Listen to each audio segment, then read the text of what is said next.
네, 안녕하세요. 중급회계 10주차 수업 시작하도록 할게요. 이제 벌써 이제 5월달이 됐어요. 이제 5월달도 이제 잘 보내고 5월달 잘 보내고 나면 이제 마지막 6월달 되면 이제 방학이 다가오죠.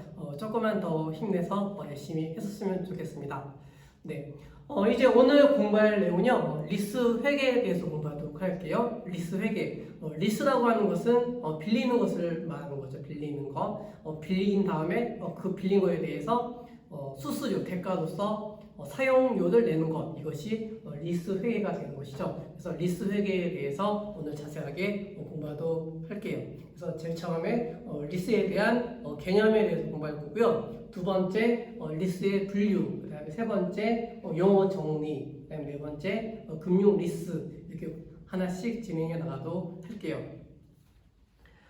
제일 처음에 보시면 프린터 보시면요, 리스 회계 개념이 나오죠. 개념 한번 같이 읽어보도록 할게요. 리스 제공자가 자산의 사용권을 합의된 기간 동안 리스 이용자에게 이전하고, 리스 이용자는 그 대가로 사용료를 그 리스 제공자에게 지급하는 계약, 이것을 리스 회계라고 하는 거죠. 그러니까 리스 제공자는 리스 이용자에게 자산의 사용권을 제공하게 되는 거죠. 자산의 사용권을 제공하고, 리스 이용자는 그 사용권에 대한 사용료를 내는 것, 이것이 리스 회계가 되겠죠. 그 사용료가 이제 이자 개념이 되겠죠. 그래서 리스 제공자는 이자 수익이 되는 것이고, 리스 이용자는 이자 비용이 된다. 이렇게 개념을 잡으시면 될 것 같아요.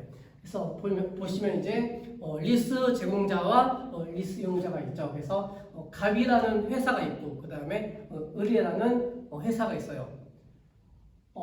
갑이라는 회사는 이제 리스 제공자가 되겠죠. 리스 제공자가 되고, 자산을 이제 공급자로부터 공급을 받게 되겠죠. 공급을 받아서 그 자산을 리스 이용자에게 주게 되죠. 이것이 이제 리스 제공자는 리스 이용자에게 자산의 사용권을 주게 되는 거죠.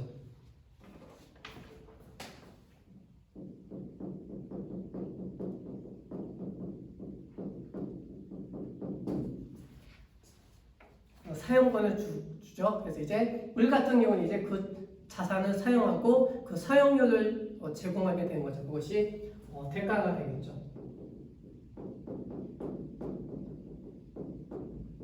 그것이 이제 자산의 사용료가 되는 것이고, 사용료를 지급하는 것이 이자 개념이 되겠죠. 이자라고 보시면 되세요.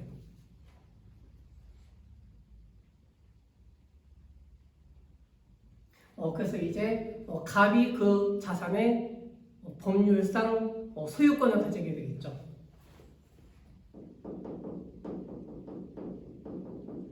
자산의 소유권은 갑이 가지고 있지만, 그 소유권을 리스 이용자에게 제공하는 것이 되겠죠.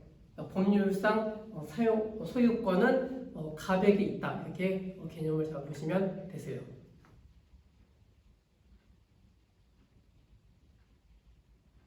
정리되셨죠? 그럼 이제 기초 자산에 대해서 살펴보도록 할게요.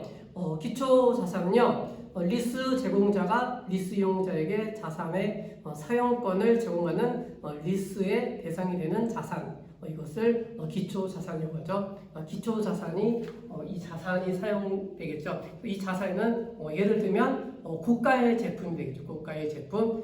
고가의 제품 뭐가 있을까요? 네, 비행기 있겠죠. 비행기가 있을 것이고, 그리고 이제 또 다른 예를 들면요, 저 같은 경우 이제 카드사부터 이제 메일이 와요. 메일이 오는데 그 메일이 뭐냐면 차이죠. 렌트카에 대해서 이제 메일이 날라오는데, 그 카드 회사가 리스 제공자가 되겠죠. 리스 제공자가 되는 것이고, 그 다음에 이제 저 같은 경우에 이제 리스 이용자가 되겠죠. 만약에 이제 그 메일에 와갖고 그 메일에 대해서 이제 그 카드사에 연락을 해서 그 차를 사용하겠다. 이렇게 되면은 자산권을 제가 가져오게 되겠죠. 가지고 오고 그 사용료를 카드사에게 주는 형태, 이러한 형태가 리스 회계가 되는 것이죠. 이해가세요? 네, 이것이 리스 회계가 되는 것이고요. 그다음에 두 번째 이제 리스의 분류가 나와요. 리스의 분류. 리스의 분류를 보시면요. 형식보다는 거래 실질에 따라 분류하게 되는 것이 리스의 분류가 되겠죠. 그래서 내용을 보시면요. 기초 자산의 소유에 따른 위험과 보상이 리스 이용자에게 이전하는 정도에 기초한다. 두 가지 나오죠. 그럼 1번 보시면요. 기초 자산의 소유에 따른 위험과 보상의 대부분을 이전하는 리스, 이것을 금융 리스라고 하게 되는 거죠. 금융 리스. 그러니까 기초 자산의 소유에 따른 위험과 보상을 리스 이용자에게 이전한 형태, 이것이 금융 리스. 이런 형태가 이제 대부분이 이제 금융 리스가 되는 거죠. 반면에 이제 기초 자산의 소유에 따른 위험과 보상이 대부분을 이전하지 않는 리스, 이것을 운용 리스라고 하게 되는 거죠. 운용 리스. 그래서 밑에 보시면 이제 위험과 보상에 대한 정리해 놓은 게 있죠. 위험이라고 하는 것은 밑에 각주사항을 보시면요. 위험이라고 하는 것은 자산의 운유나 기술적 진보로 인한 손실, 그리고 경제 여건의 변화에 따른 이익의 변동 가능성, 이것을 위험이라고 하는 거죠. 위험. 그 다음에 두 번째 보상. 보상이라고 하는 것은요.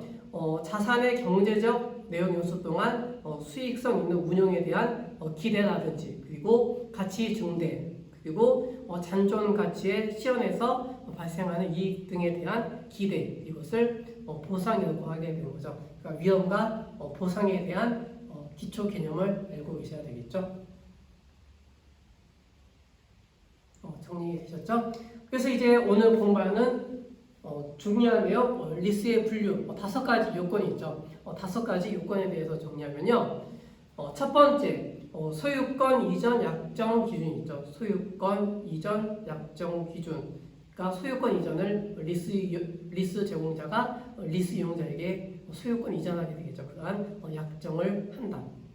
두 번째, 영가 매수 선택권 약정 기준. 그다음에 세 번째, 리스 기간 기준. 네 번째, 공정가치 기준, 공정가치 회수 기준. 다섯 번째, 범용성이 없는 자산. 5가지가 있죠. 하나씩 살펴보도록 하면요. 첫 번째, 소유권 이전 약정 기준. 내용을 읽어보시면요. 리스 기간 종료 시점까지 리스 자산의 소유권이 리스 이용자에게 이전되는 경우, 이것이 소유권 이전 약정 기준이 되는 것이죠. 그다음에 두 번째, 영가 매수 선택권 약정 기준. 내용을 보시면요.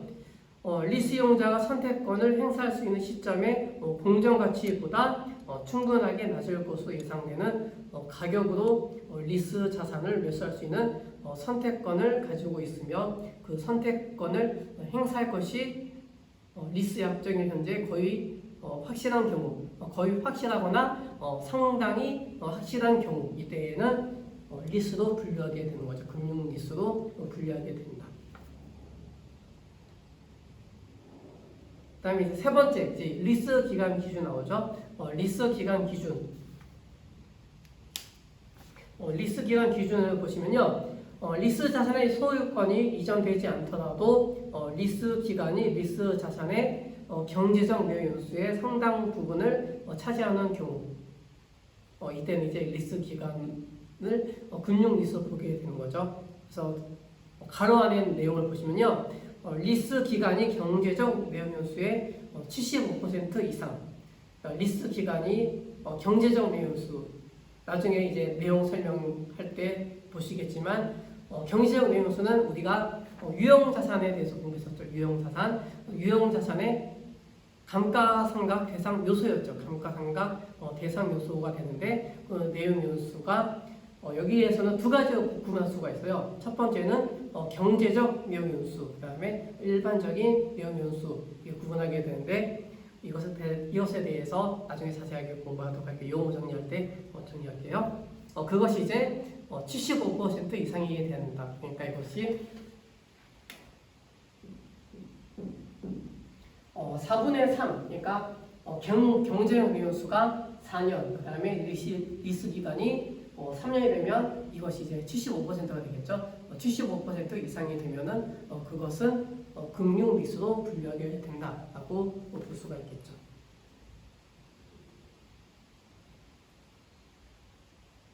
그 다음에 이제 네 번째, 공정가치 회수 기준 나오죠. 공정가치 회수 기준은요, 리스 약정일 현재 최소 리스료의 현재 가치가 적어도 리스 자산 공정가치의 대부분에 상당하는 경우. 여기서 상당하는 경우가 내용을 보시면 이제 가로안에 나와 있죠.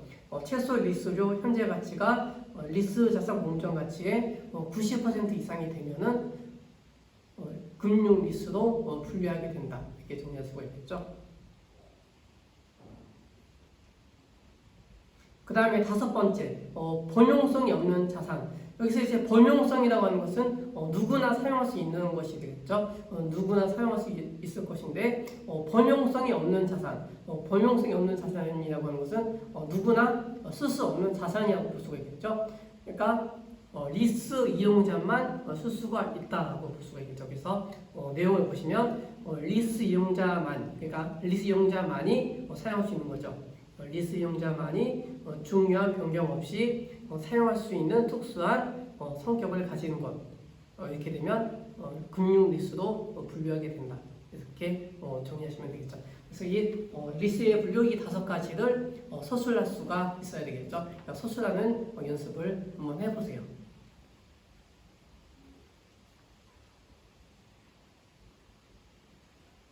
첫 번째, 소유권 이전 약정 기준.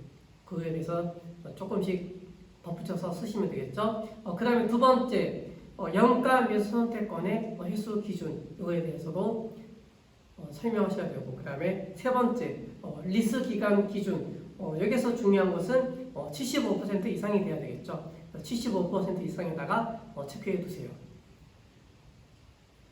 그 다음에 네 번째, 공정가치 회수 기준 나오죠. 공정가치 회수 기준은 공정가치의 90% 이상 돼야 된다. 상당한 부분이 되니까 거의라고 볼 수가 있겠죠.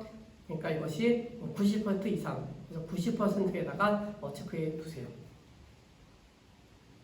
그 다음에 이제 다섯 번째, 범용성이 없는 자산. 이렇게 정리하시면 되겠죠. 그래서 리스의 분류는 이게 다섯 가지로 분류하게 된다. 그래서 이 분류 기준은 반드시 알고 계셔야 되겠죠. 그래서 중요한 내용이에요. 반드시 나중에 소설하는 문제에 나올 거예요.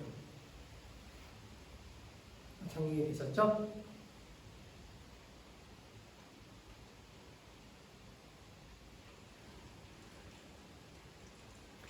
그 다음에 세 번째 이제 용어의 정리가 나오죠. 용어의 정리에 대해서 정리하도록 할게요. 세 번째 용어의 정리에 보시면 첫 번째 리스 기간과 리스 기간 개시일이 나오죠. 첫 번째 리스 기간. 리스 기간이라고 하는 것은요, 리스 이용자가 기초자산 사용권을 갖는 해지 불능 기간. 그러니까 중간에 해지할 수가 없는 기간이 되겠죠. 그러니까 리스하는 기간에는 해지할 수 없다. 그 기간이 리스 기간이다. 이렇게 보시면 되겠죠. 그 다음에 이제 리스 개시일이 나와요. 리스 개시일은 리스 제공자가 리스 이용자에게 기초 자산을 사용할 수 있게 하는 날. 이것이 리스 개시일이 되겠죠. 그러니까 리스 기간과 리스 개시일 이것을 잘 구분하셔야 되겠죠. 또 이제 분류할 것이 이제 리스 약정일이 있어요. 약정하는 날짜 있는데 약정하는 날짜와 리스가 시작되는 날 이것을 잘 구분하셔야 되겠죠. 정리되셨죠? 네, 두 번째 이제 공정가치가 나와요. 공정가치라고 하는 것은 취득 원가라고 볼 수가 있어요.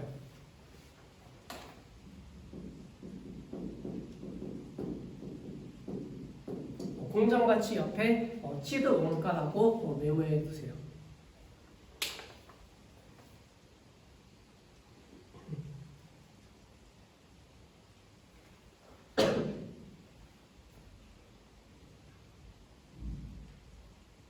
이제 공정가치에 나오죠. 공정가치라고 하는 것은요, 합리적인 판단력과 거래 의사가 있는 독립된 당사자 사이의 거래에서 자산이 교환되거나 부채가 결제될 수 있는 금액, 그것을 공정가치라고 하죠. 이 공정가치는 취득 원가라고 볼 수가 있는 것이죠. 그래서 가로 안에 있는 내용을 보시면 리스 제공자가 기초 자산을 신규로 취득하여 리스하는 경우가 취득할 경우가 되겠죠. 그래서 공정가치는 취득 원가다 이렇게 정리하시면 되겠죠. 정리되셨죠? 그 다음에 세 번째, 경제적 요소와 내용 요소. 여기 체크해 두세요. 경제적 내용 요소, 내용 요소. 그래서 이제 첫 번째, 경제적 내용 요소가 나오죠. 경제적 내용 요소라고 하는 것은요, 하나 이상의 사용자가 자산을 경제적으로 사용할 수 있을 것으로 예상되는 기간이나 자산에서 얻을 수 있을 것으로 예상되는 생산량 또는 유사 단위의 수량, 이것을 경제적 내용 요소가 되겠죠. 우리가 일반적으로 이제 내용 요소라고 하는 것은 밑에 나와 있죠. 밑에 나와 있는 것인데, 내용 요소, 기업이 자산을 사용할 수 있을 것으로 예상하는 기간이나 자산에서 얻을 것으로 예상하는 생산량 또는 이와 유사한 수량, 이것이 있었죠. 그것이 내용 요소이다. 그래서 이 내용 요소가 리스 자산의 감가상각 기간으로 사용될 수가 있겠죠. 근데 일반적으로 이제 유형 자산은 일반적 내용 요소 사용하게 되는데, 리스 회계에서는 경제적 내용 요소 쓰게 돼요. 경제적 내용 요소라는 말이 나오게 되는데, 그것이 구분하는 요소가 거기 제일 첫 번째 나와 있죠. 하나 이상의 사용자. 그러니까 리스 자산이라고 하는 것은 내가 될 수 있고 다른 사람도 사용할 수가 있게 되겠죠. 그러니까 하나 이상의 사용자, 거기에다가 체크해 두시면 되겠죠. 그래서 하나 이상의 사용자가 자산을 경제적으로 사용할 수 있을 것으로 예상되는 것, 이것이 경제적 내용 요소가 된다. 그래서 경제적 내용 요소라고 하는 것은 리스 회계에서만 적용되는 용어가 되겠죠. 그래서 그것을 반드시 체크해 두시고 알고 계시면 좋을 것 같아요.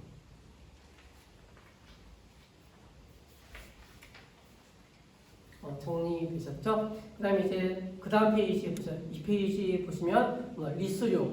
리스료라고 하는 것은요, 기초자산 사용권과 관련하여 리스 기간에 리스 이용자가 리스 제공자에게 지급하는 금액, 이것을 리스료. 그러니까 리스 이용자가 리스 제공자에게 금액을 제공하게 되는 거죠. 그것이 리스료다. 그것이 리스료가 되겠죠.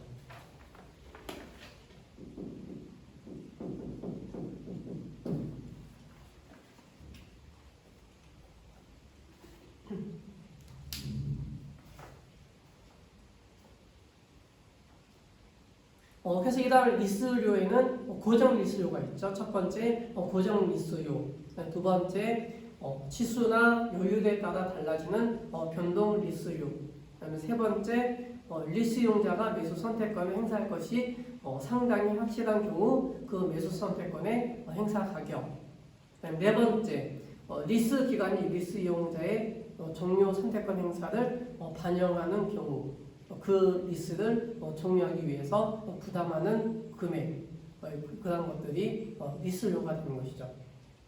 그 외에 잔존가치가 있죠. 다섯 번째 잔존가치라고 적어두세요.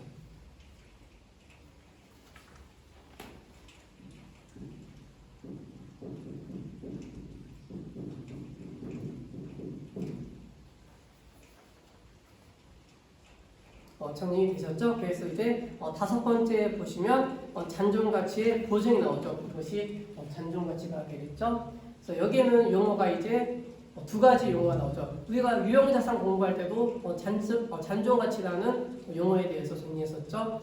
그런데 리스회계에서는 리스 이용자가 보증하게 되겠죠. 보증하게 되니까 잔존가치를 보증하는 것, 그 다음에 보증하지 않으면 무보증 잔존가치가 되는 것이죠. 첫 번째, 잔존가치의 보증을 보시면요, 리스 제공자와 특수관계 있지 않은 당사자가 리스 제공자에게 제공한 리스 종료일에 기초자산의 가치가 적어도 특정 금액이 될 것이라는 보증, 이것이 잔존가치의 보증이 되겠죠. 그 다음에 두 번째, 무보증 잔존가치가 나오죠. 무보증 잔존가치는요, 리스 제공자가 시연할 수 있을지 확실하지 않거나 리스 제공자의 특수 관계자만이 보증한 기초자산의 잔존가치 부분, 이것이 무보증 잔존가치가 되겠죠. 잔존가치가 있는데 잔존가치 중에서도 보증 잔존가치, 무보증 잔존가치가 있다. 이렇게 정리하시면 되겠죠. 그래서 밑에 이제 그림이 나와 있는데 리스 종료일의 기초자산 추정 잔존가치는 보증 잔존가치 플러스 무보증 잔존가치가 있다. 그것들의 합이 추정 잔존가치가 된다. 이렇게 정리하시면 되겠죠. 추정 잔존가치가 2만 원 있는데 리스 이용자가 15,000원 보증했어요. 그 다음에 그 나머지는 무보증 잔존가치가 되겠죠. 그래서 15,000원은 보증 잔존가치, 5,000원은 무보증 잔존가치 이렇게 되는 거예요.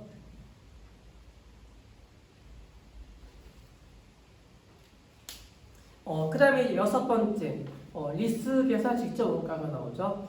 리스 개설 직접 원가는요, 리스를 체결하지 않았더라면 부담하지 않았을 리스 체결의 중분 원가, 이것을 리스 개설 직접 원가라고 하게 되는 것이죠.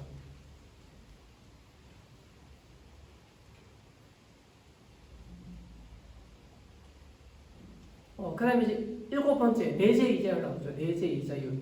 내재 이자율이라고 하는 것은 리스 약정일 현재 최소 리스료와 무보증 잔존가치 합계액을 리스 자산의 공정가치 및 리스 제공자의 리스 개설 직접 원가의 합계액과 일치시키는 할인율, 이것을 내재 이자율이라고 하죠. 우리가 이제 이자율 하게 되면은 사채가 있죠. 사채에 보시면 이제 사채에 적혀 있는 이자율, 그것이 표면 이자율이라고 하죠. 표면 이자율 내지는 액면 이자율이라고 했었죠. 그 다음에 이제 자본시장에서 거래되는 이자율, 그것이 시장 이자율이 됐었죠. 시장 이자율. 그 다음에 이제 리스 회계에서는 내재 이자율과 한다. 이렇게 구분해서 알고 계셔야겠죠. 그래서 내재 이자율은 기초자산의 공정가치 플러스 리스 개설 직접 원가로 볼 수가 있겠죠. 이것이 이제 리스료 플러스 무보증 잔존가치의 현재 가치로 본다.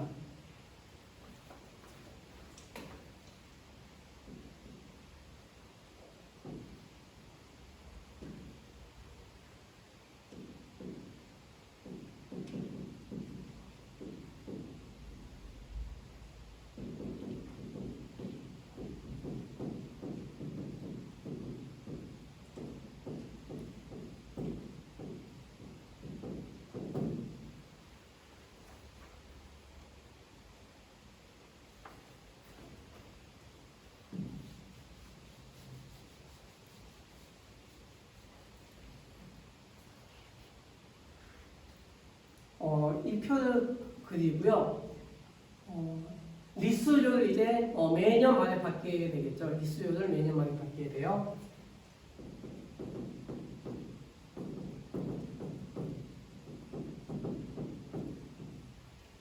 매년 만에 이제 2021년 만원, 그다음에 2022년 말에 만원, 그다음에 2023년 말에 만원씩 받게 되는 거죠. 이것을 고정 리스료라고 하죠.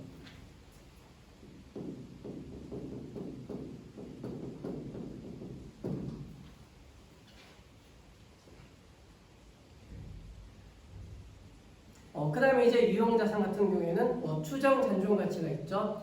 추정 잔존가치가 있는데 그것을 구분하게 되는데 5,000원의 보증 잔존가치가 있죠. 보증 잔존가치, 그 다음에 2,000원의 무보증 잔존가치가 있죠.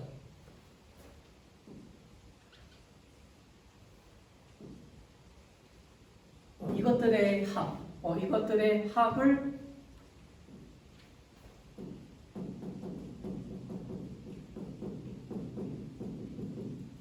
내재 이자율로 할인한 현재 가치 이것이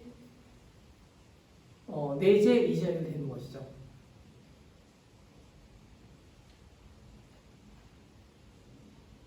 그래서 이 금액이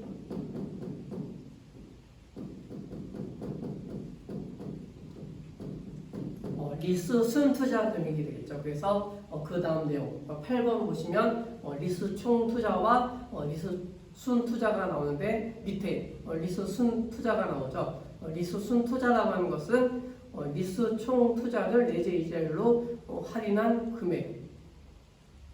그러니까 리스 총투자가 있죠. 리스 총투자 2021년 말 만원, 그다음 2022년 만원, 그다음 2023년 만원, 그리고 보증 잔존 가치 5,000원, 그 다음에 무보증 잔존 가치 2,000원. 이것을 내재 이자율로 할인한 현재 가치.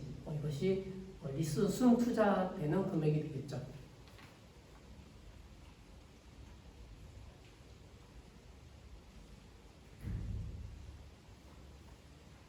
이것이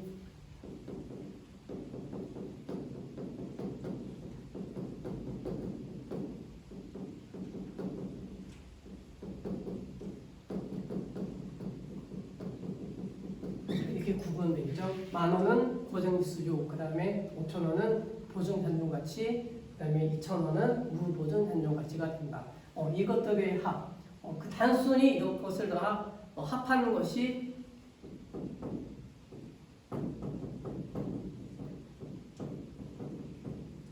리스 총투자가 되겠죠. 리스 총투자.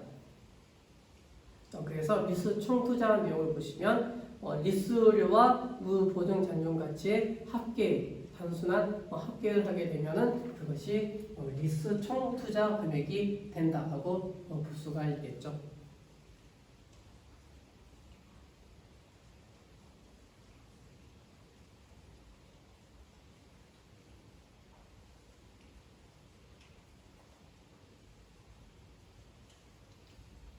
다시 이제 여기 리스 순투자, 리스 순투자 금액은 이것이 투자 금액이 되는 거죠.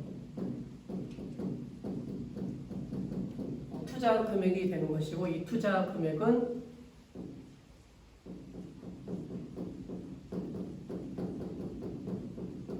취득 원가가 있는 것이죠. 취득 원가, 취득 원가는 공정 가치가 되는 것이죠.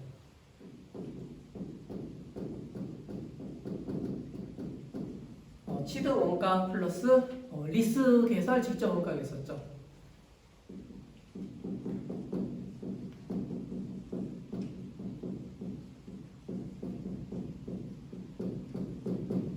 이것이 리스 순투자 금액이 된다. 그래서 리스 순투자의 세 번째 내용, 기초 자산의 공정가치, 공정가치가 취득 원가가 되는 것이고, 거기에 리스 개설 직접 원가를 더해주게 되면은 그 금액이 리스 순투자 금액이 된다. 이렇게 정의가 되는 것이죠. 정리되셨죠? 그 다음에 이제 9번째, 리스 이용자의 중분 차익 이자율 나오죠. 그래서 중분 차익 이자율은요, 리스 이용자가 사용권 자산과 가치가 유사한 자산 획득에 필요한 자금을 차입한다면 지급해야 하는 이자율, 그것이 중분 차익 이자율이 되는 것이죠.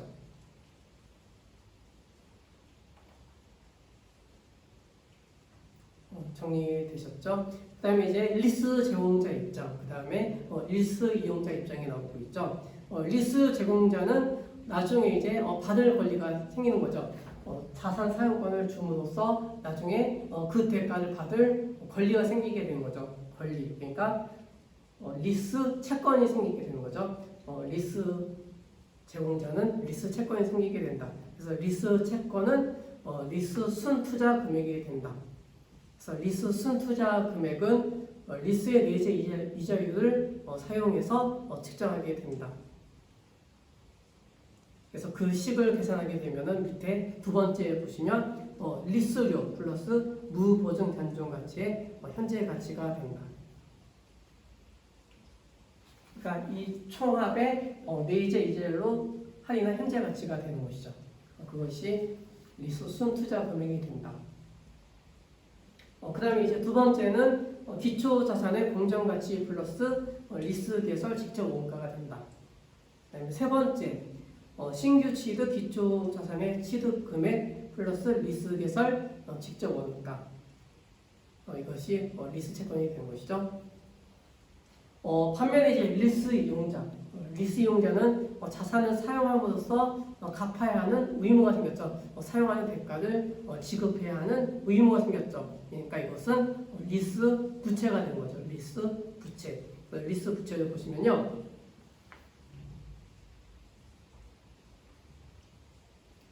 그래서 리스 개시일에 사용권 자산이라는 용어가 나오죠. 사용권 자산은요, 리스 부채의 최초 측정 금액이 되는 것이죠. 그래서 이것을 보시면 첫 번째, 리스 개시일 전에 지급한 리스료가 되는 거죠. 근데 여기서 이제 인센티브 받은 것이 있으면 그 인센티브는 차감해준다. 거기에다가 이제 리스 개설 직접 원가 플러스 복구 원가 추정치를 더해준다. 이렇게 체크해 두시면 되겠죠. 그래서 여기까지 하고 잠깐 쉬었다가 이제 3페이지 오늘 가장 중요한 금융리스에 대해서 정리하도록 할게요.